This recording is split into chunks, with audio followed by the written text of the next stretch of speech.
कोल्हापूर येथील प्रसिद्ध डॉक्टर श्री विकास बामणे यांच्या वाढदिवसानिमित्त शांतीदूत मर्दानी आखाड्यातर्फे विविध सामाजिक उपक्रमाचे आयोजन करण्यात आले। यावेळी कोल्हापुरातील रणरागिणी आणि मावळ्यांना रणरागिणी पुरस्कार 2026 देऊन तसेच शालेय साहित्य वाटप करून सन्मानित करण्यात आले।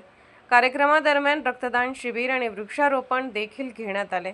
कार्यक्रमाची ठळक बाब ठरली ती कुमारी आसमा कुरणे हिचा सन्मान। कोल्हापूरच्या सर्वसामान्य घरातील या रणरागिणीने 4000 किलोमीटर धावत प्रतापगड, रायगड, लोहगड, विजयदुर्ग, शिवनेरी, खांदेरी, जिंजी, राजगड आणि पन्हाळगड हे 9 किल्ले धावत पूर्ण केले आहेत। या अभूतपूर्व कामगिरीबद्दल आसमा कुरणेला शांतीदूत मर्दानी आखाडा पुरस्कार 2026 देऊन गौरवण्यात आले।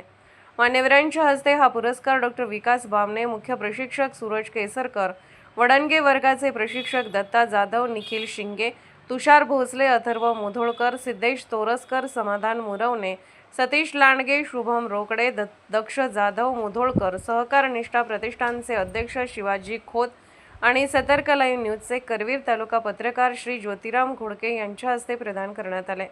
आसमा कुरणे म्हणाली, आमच्या प्रतिनिधींशी बोलताना आसमा म्हणाली, मी 4000 किलोमीटर धावत किल्ल्यांना भेट दिली। यामध्ये जिल्हाधिकारी माननीय श्री अमोल येडगे, विजय राठोड, संयोगिता राजे छत्रपती, संभाजी राजे छत्रपती यांचे मोलाचे सहकार्य लाभले। धावताना महाराष्ट्र शासनाची रुग्णवाहिका, डॉक्टर आणि अधिकारी पथक माझ्या सोबत होते, याचा मला समाधान वाटते। डॉक्टर बामणे म्हणाले, अशा रणरागिणींचा माझ्या वाढदिवसानिमित्त सत्कार करून मला आणि माझ्या कुटुंबाला खूप समाधान वाटते। यापुढेही अशाच कर्तृत्वान रणरागिणींना आम्ही पुरस्कार देत राहू। प्रतिनिधी ज्योतिराम घोडके, वडणगे। अशाच प्रेरणादायी बातम्यांसाठी चॅनलला सबस्क्राईब करा आणि शेअर करा। धन्यवाद।